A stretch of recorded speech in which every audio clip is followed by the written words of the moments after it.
ঐতিহ্যপূৰ্ণ আমাৰ লাহজান অঞ্চলৰ আজি ৩৭টা বছৰ হ'ল।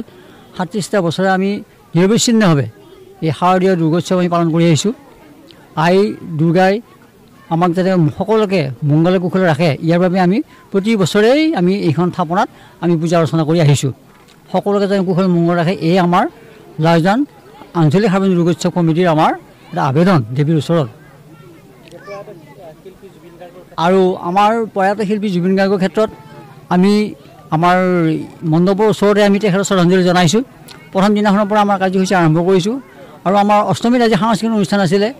এই মহিৰো সংগীতজ্ঞ মহান আমাৰ কণ্ঠশিল্পী আমাৰ অসমৰ আটাইৰে হিয়াৰ আমঠু জুবিন গাৰ্গৰ সময়ত আমি সকলো কাৰ্যসূচী আমি পাতি লৈছোঁ। একমাত্ৰ আধ্যাত্মিক বা ধাৰ্মিকতাৰ লগত জড়িত যিখিনি আমাৰ ওজাপালি আৰু আয়তীৰ নাম আছে সেইখিনি আমি ৰাখিছোঁ বা এইখিনি আমি এৰিছোঁ। এই কথাখিনি আমি ইয়াৰ আগতে আমাৰ সমৰ জিলা আয়ুক্তৰ অফিচত আমি জনাইছোঁ। তেখেতসকলক আমাক মাতিছিলে উদযাপনৰ প্ৰস্তুতি সন্দৰ্ভত আমি তেখেতসকলক আমাৰ কথা স্পষ্টভাৱে কৈ দিছোঁ। আমি সেইখিনি যিহেতু আমাৰ এইবাৰ প্ৰয়াত শিল্পী জুবিন গাৰ্গৰ আকস্মিক মৃত্যু হ'ল, সেইবাবে আমি এইবাৰ খুব অনুষ্টুপীয়াকৈ আমি আমাৰ দুৰ্গা পূজা অনুষ্ঠিত কৰিছোঁ। আৰু মৃত্যুৰ দিনাখনৰ পৰা আমাৰ 4টা সংস্থাই অৰ্থাৎ আমাৰ ইয়াতে লাহজান আঞ্চলিক দুৰ্গোৎসৱ, কেন্দ্ৰীয় বিহু সমিতি, যুৱ সংঘ আৰু বণিক সন্থা আৰু পশ্চিম লুকাই আঞ্চলিক উন্নয়ন পৰিষদৰ দ্বাৰা আমি আৰম্ভণিৰ দিনাখন শ্ৰদ্ধাঞ্জলি অনুষ্ঠান আমাৰ লাহজান চকতে পাতিছোঁ।